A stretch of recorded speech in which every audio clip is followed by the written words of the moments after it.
What's up, true believers? I'm here to talk to you a little bit about the African American civil rights movement.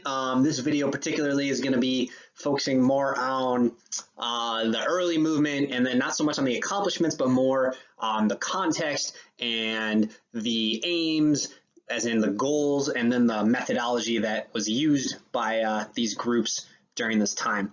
I'm going to switch over, give myself a nice little pen in case I need it.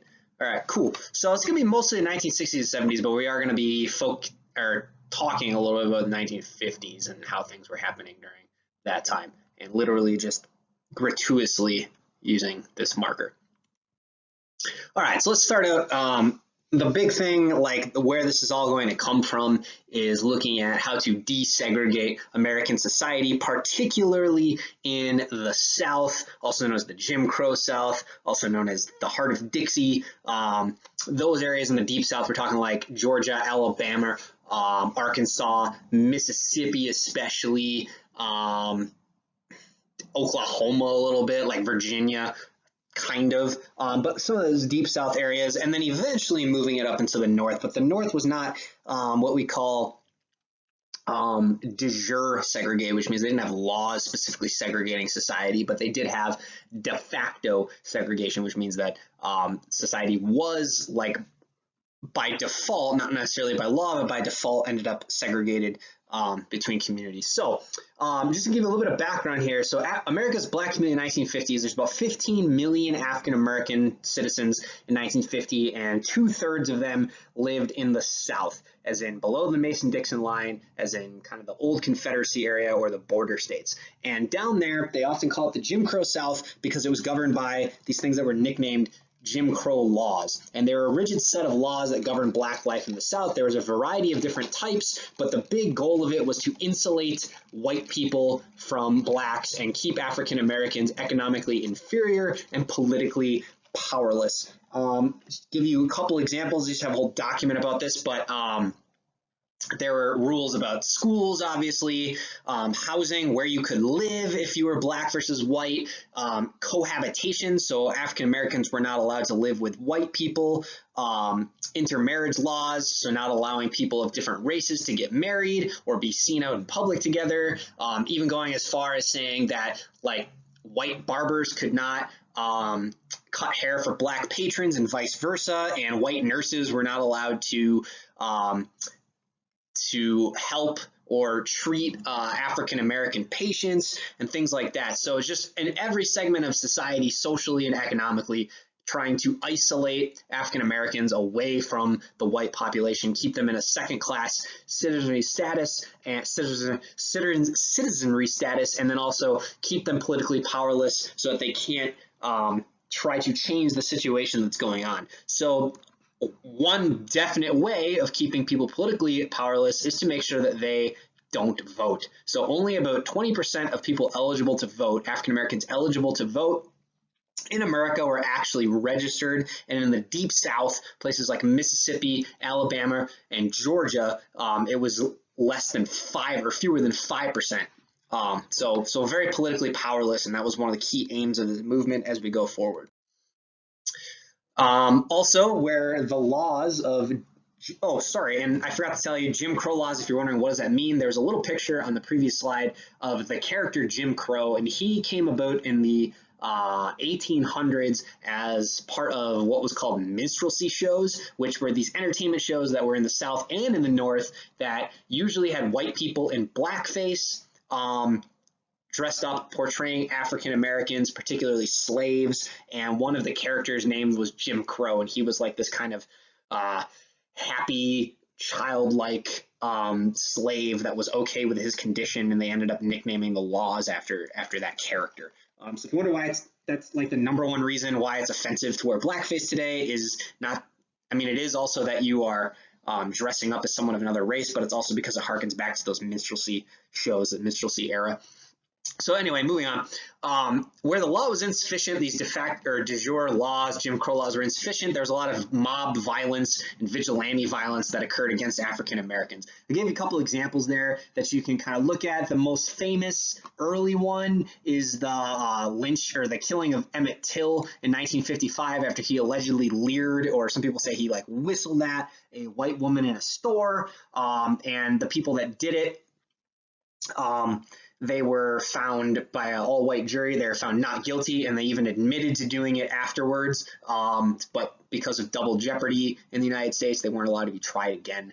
And even the woman that claimed that he did something wrong ended up recanting that later. So just this terrible thing that happened to a young African American in the South that kind of started to open people's eyes, but there's a variety of other examples. Also, just across the world, segregation generally made America look bad. That was one thing actually during the Cold War, since we're talking about that during this time, that the Soviet Union used to point out was how terribly America treated its African American citizens as a way of like kind of demonstrating that the Soviet Union was superior or was looking out for people better, which gulags would say makes that not true. But that was something around the world.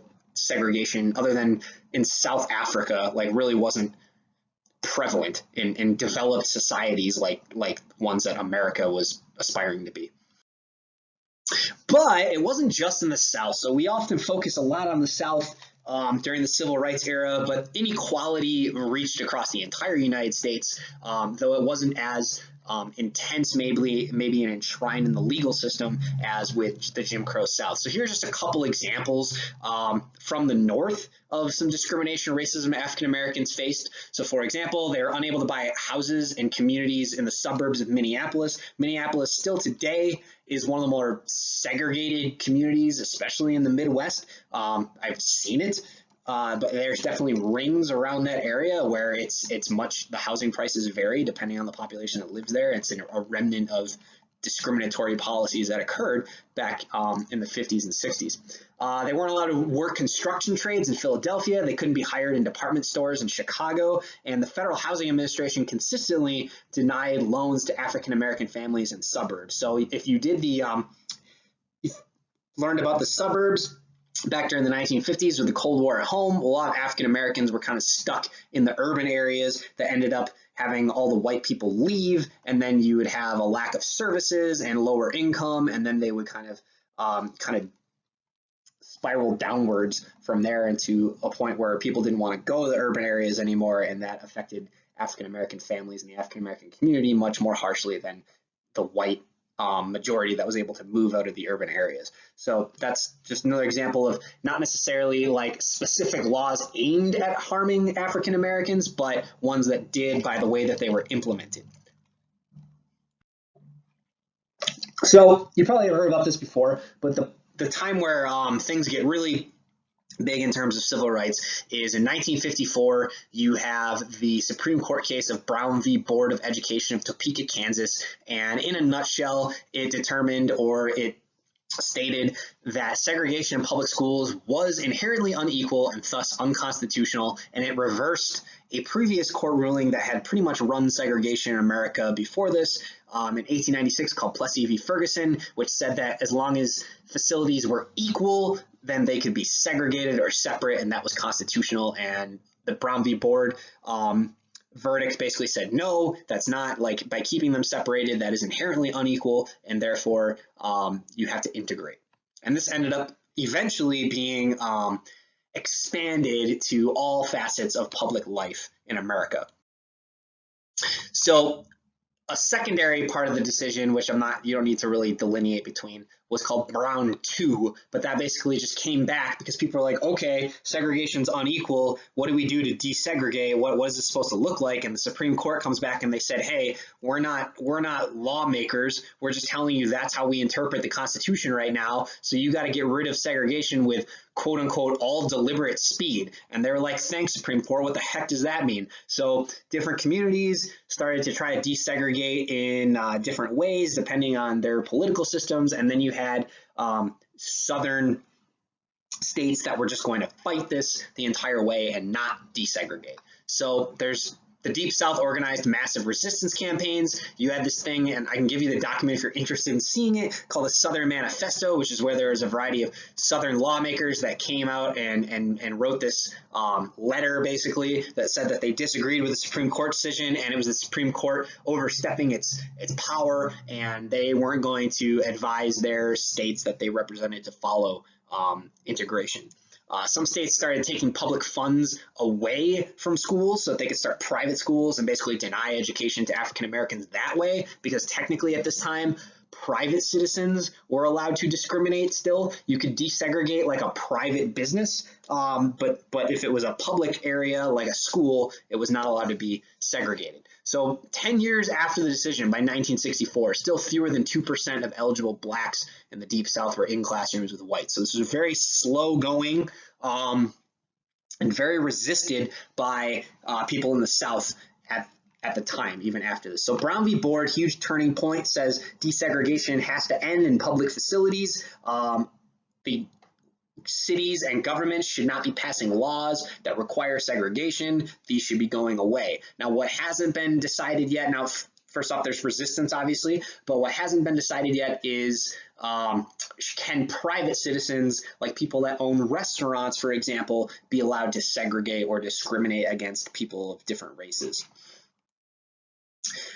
So this is, again, still looking at public facilities because it's the Montgomery Bus Boycott. So the Montgomery bus system had some segregation-related rules on their bus lines. So you probably heard, this is a pretty classic one as well, with Rosa Parks deciding that she wasn't going to give up her seat on the bus when she was asked to move. So African Americans were suffering continued, especially in the South. In December, it was 1955 in Montgomery, Alabama. She boarded a city bus and she took a seat in the, technically it's not the whites only section. Technically it was an area where like you could sit there, but if a white person asked for your seat, you had to move. And she said she didn't want to move and she refused to move because she felt like this is a public service. Buses should be integrated by this point. And this wasn't like a spur of the moment thing where Rosa Parks became this random superhero for the civil rights movement. This is kind of a planned thing. This had actually been going on in other places as well. It's just that this one kind of set off the biggest reaction from the civil rights movement. So the boycott led a very young 27-year-old local minister named Reverend Martin Luther King Jr. To kind of take up and lead this boycott where African Americans refused to ride the buses, and it lasted for over a year, 381 days, and it ended when the Supreme Court declared that laws requiring segregated buses were unconstitutional. Montgomery as a city was losing a lot of money because African Americans made up a big part of their public transportation patronage. So eventually that law was declared unconstitutional and the buses in that city integrated. But again, this is one locality. But you're going to see similar types of resistance start to take place across the United States, especially in the South. So here's some examples. President Eisenhower, again, we're talking, this is the 1950s, early in the Cold War, okay? Woo, look at that, that was terrible. He was a little reluctant as a president to promote integration. His thing was he kind of felt like the court ruling was upsetting the quote-unquote customs and convictions of at least 2 generations of Americans. So his big thing was like, we can't get rid of racist feelings overnight, so we shouldn't really try to push people like they have to become accepting on their own, which that could take, 50, 60 years before that's going to occur. But he refused to issue public statements endorsing the Brown v. Board decision. So it was kind of this weird thing where you got the court saying one thing, Northern lawmakers kind of getting on board, the Southern resistance, and then a president who's like the ultimate enforcer of laws, not really taking a side one way or the other. However, in September 1957, in Little Rock, Arkansas, Orville Faubus, the governor, mobilized the National Guard in Arkansas to stop some African-American students from enrolling in Little Rock Central High School. So this is called the Little Rock 9, and they were supposed to be allowed to go to this school because of integration, Brown v. Board of Education, but the state government wasn't going to allow them to do that. So eventually Eisenhower had to decide if he was going to take a stand and enforce the law the way that it was interpreted via the Brown v. Board decision. So he sends in the federal troops to escort children to classes. So it was this huge face-off between states' rights and the federal government that hadn't really been seen to this extent since around the time of the Civil War. So you had the federal government coming in and enforcing the law against the state governments. Huge state versus federal conflict that was brewing. There's video from Eyes on the Prize for this lesson. I have some clips for you to watch, but I didn't include the ones from Little Rock, but you can definitely see the protests that were occurring, not just from the National Guard, but from the public around the city who didn't want these kids to go to school. Martin Luther King formed one of the big civil rights groups. So one that you definitely should know that'll come up later is the Southern Christian Leadership Conference, or the SCLC. It was formed in 1957, and it used the church institution, African American church institution, to mobilize forces on behalf of African American rights. And churches in general during this time for African Americans were some of the best organized institutions. It was the easiest for them to get together and have a coherent message and all be on the same page and start to do activism on behalf of the church or with the church membership. So Martin Luther King, again, he organized the Montgomery Bus Boycott, starting to organize more and more activism on behalf of African Americans with the Southern Christian Leadership Conference.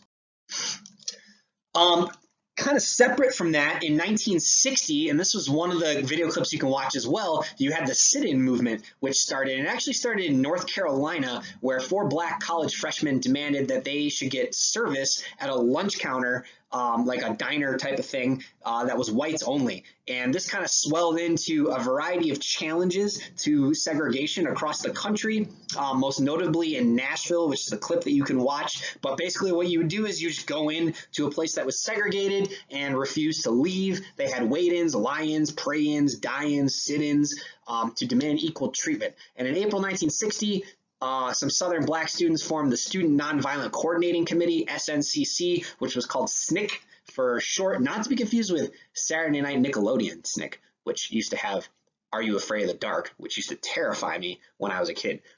But that's beside the point. So SNCC gave more focus to the student-led effort to challenge segregation. So they started to lose patience with some of this, like, you know, let's make court cases and bring legal cases against segregation. They're like, we need to actually do something and deliberately challenge these institutions. So SNCC is very important as well, a little bit different than SCLC. They're going to be a little bit younger, a little more militant in terms of wanting to take more direct action. Eventually, they're going to kind of move into this renouncing nonviolence and kind of advocating self-defense for African Americans. So they'll change a little bit as we go along. So SCLC and SNCC, 2 big organizations. President Kennedy, he becomes president in 1960, and he appealed to black voters, but he moved really slowly in civil rights, mostly because he needed a lot of Southern support. He was a Democrat. Democrats had control of the South, had control of the South since before the Civil War, but especially after the Civil War, the Southern Democrats. So he really needed a unified party, a united party, in order to get a lot of his domestic agenda passed. So he moved pretty slowly, didn't really take a hard stance early on civil rights. During the 1960s, you had the Freedom Rides, or the Freedom Riders, which was a collection of both white and African American college students who protested segregation basically by traveling on interstate buses. And they would take these, they called them Freedom Rides, to protest against segregation. And one major thing that happened was when they went to Alabama, there was a white mob that torched their bus. They were worried that they were not going to be able to get out of Alabama safely, so they called on the federal government to try to help them. And Attorney General John Kennedy's brother, Robert Kennedy, one of his representatives was beaten unconscious. And when the local governments wouldn't stop the violence, finally Attorney General Kennedy kind of stepped in, and Washington, D.C. dispatched federal marshals to protect the Freedom Riders and basically get them out of Alabama, I want to say into Mississippi, at least, where they wouldn't have to worry about the local law enforcement anymore. So the federal government, like, kind of trying to help a little bit with these people that are committing direct actions, but still not taking a hard stance on supporting civil rights. So that's where we'll kind of leave you. So I kind of talked about this for this first part, at least, talked about the sit-ins, talked about Jim Crow laws, kind of gave you the context and what they're trying to do here. A lot of the focus early on in the 60s is on ending segregation, these desegregation efforts, starting to move away from strictly legal tactics, not legal as in like lawful, but legal as in bringing court cases and moving more towards direct action. So I got a couple of video clips for you to watch. I also have some short little readings on some of the major leaders, Martin Luther King and Malcolm X, and we'll pick it back up after you watch the video clips in part B with what happened post 1964 up until 1965-ish. We'll probably stop before we get to 68. All right, thanks everybody. Keep it real, and we shall overcome, right?